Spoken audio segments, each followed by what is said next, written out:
Assalamualaikum warahmatullahi wabarakatuh. Perkenalkan, nama saya Aurora Kaina Sakinasya dengan NPM 2235 dari kelas 5F. Di sini saya akan melanjutkan presentasi tentang belajar dasar pemrograman JavaScript. Yang pertama, kita akan membahas tentang array. Array adalah struktur data yang dapat menampung banyak nilai. Nilai-nilai ini dapat berupa angka, string, objek, atau bahkan array lainnya. Array dapat digunakan untuk menyimpan data yang terkait seperti daftar nama atau daftar angka. Array di JavaScript adalah objek. Ini berarti bahwa array memiliki properti dan metode. Properti nilai yang terkait dengan objek dan metode adalah fungsi yang dapat dipanggil pada objek. Nah, di sini ada properti dan metode array yang umum. Ada length adalah properti yang mengembalikan jumlah elemen dalam array.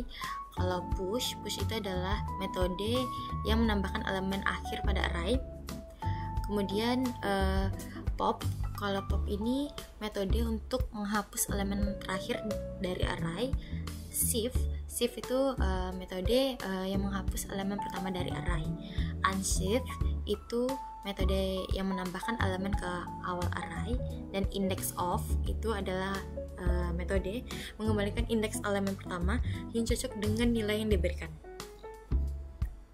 Nah, kemudian ada cara mengakses nilai dalam array. Nah, cara mengakses nilai dalam array adalah dengan menggunakan indeks.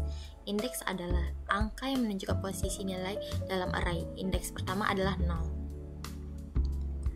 Nah, ini ada contoh. Contohnya sini ada var fruit, apple, banana, orange. Nah, di sini fruit sebagai indeks yang pertama dan outputnya adalah banana. Kemudian ada cara membuat nilai dalam array. Nah, ada 3 cara untuk membuat nilai dalam array. Yang pertama menggunakan literal array, yaitu var r. Var r sama dengan titik koma. Nah, kemudian ada menggunakan konstruktor array, yaitu var r new array 1, 2, 3, dan menggunakan objek yaitu var r 0 sama dengan value 1, 1 sama dengan value 2, dan 2 sama dengan value 3. Nah, kemudian ada mengakses elemen array. Setiap elemen dalam array memiliki indeks yang dimulai dari 0, seperti yang saya bilang tadi. Jadi, untuk mengakses elemen tertentu dalam array, kita cukup menyebutkan nama array diikuti dengan indeksnya dalam kurung siku. Nah, indeks itu selalu dimulai dari 0. Kemudian memodifikasi elemen array. Nilai elemen dalam array dapat diubah. Kita bisa mengubahnya elemen dalam array dengan cara yang sama seperti kita mengakses tadi. Cukup diberikan nilai baru pada indeks yang diinginkan. Nah, tadi fruits-nya kita ganti jadi grape. Selanjutnya ada pengecekan elemen dalam array. Sini sebagai contoh, untuk mengetahui apakah sebuah array mengandung nilai tertentu, kita bisa menggunakan index of atau includes. Seperti tadi ya, di sini contohnya yaitu console log buah titik index of yaitu mangga, dan kalau false berarti buah includes jeruk.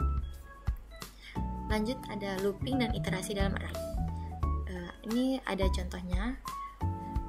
Itu adalah beberapa cara untuk melakukan iterasi atau looping pada array, yaitu dengan cara for loop, itu cara paling umumnya. For each itu fungsi callback yang berjalan untuk setiap elemen. Sini ada array saya titik for each. Selanjutnya ada map. Map itu mengembalikan array pada array baru berdasarkan hasil operasi pada setiap elemen. Seperti di sini tadi let array baru sama dengan array saya titik map. Selanjutnya ada return value dalam function. Fungsi return value yaitu nilai yang dikembalikan oleh fungsi setelah dieksekusi. Sini ada function get name yaitu return a result. Jadi nanti dia akan menampilkan jadi alertnya itu get name untuk menampilkan nama Afrizal. Selanjutnya ada parameter. Parameter adalah variabel yang didefinisikan dalam tanda kurung ketika mendeklarasikan fungsi. Di sini ada parameternya yaitu first name dan last name. Nah, sini arguments objek ini adalah objek yang mirip array yang berisi semua argumen yang dikirim ke fungsi, bahkan jika parameter tidak didefinisikan secara eksplisit. Sini ada for let i sama dengan 0, i kurang dari arguments dot length, dan console lognya adalah arguments. Di sini ada kurung sikunya i.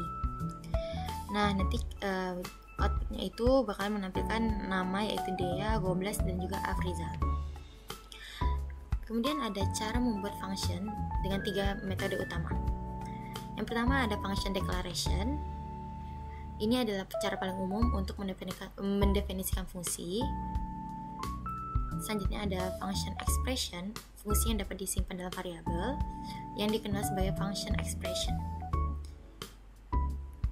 Selanjutnya ada arrow function, sebuah fitur baru di JavaScript. ES6 arrow function memberikan sintaks yang lebih ringkas, terutama dalam hal fungsi sederhana. Yang ke-11 yaitu hosting dalam JavaScript. Hosting adalah mekanisme di mana deklarasi variabel dan fungsi diangkat ke bagian atas lingkup eksekusi. Nah, di sini ada looping. Looping adalah perulangan ada 3, yaitu for, while, dan do while. Di sini ada loop for. Loop for itu digunakan ketika kita sudah mengetahui jumlah iterasi yang diperlukan.